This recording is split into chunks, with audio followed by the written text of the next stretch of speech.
শনিদেবের নামটা শুনলেই মানুষ ভয় পায়। অনেকে মনে করে শনি মানে অশুভ, দুর্ভাগ্য, কষ্ট। কিন্তু আপনি কি জানেন আসল সত্যটা একেবারেই আলাদা? শনিদেব কোনো শত্রু নন, আবার কারো পক্ষপাতী বন্ধুও নন। তিনি মহাকালের বিচারক, কর্মফলের দাতা। তিনি কারো জীবন ধ্বংস করতে আসেন না, বরং মানুষের কর্মের প্রতিফলন দেখাতে আসেন। শনিদেব আসলে একটি আয়না।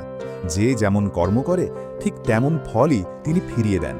যারা মিথ্যা বলে, দুর্নীতি করে, অন্যায়ভাবে ক্ষমতার অপব্যবহার করে, দুর্বল মানুষকে কষ্ট দেয় কিংবা পিতামাতাকে অবহেলা করে, তাদের কাছেই শনির ৭.৫ বা দশা নরক যন্ত্রণার সমান হয়।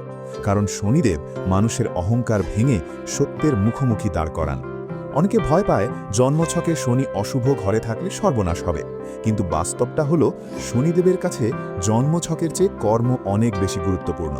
তাই মানুষ যদি সৎ হয়, পরিশ্রমী হয়, গরিব অসহায়কে সম্মান দেয়, পশু পাখির সেবা করে এবং অহংকার ত্যাগ করে, তবে তাকে শনিদেবের কুদৃষ্টি স্পর্শও করে না। তাই শনিদেবকে ভয় নয়, ভয় পাওয়া উচিত নিজের কর্মকে। কর্মশুদ্ধ হলে শনিদেবই মানুষকে রাজার আসনে বসান।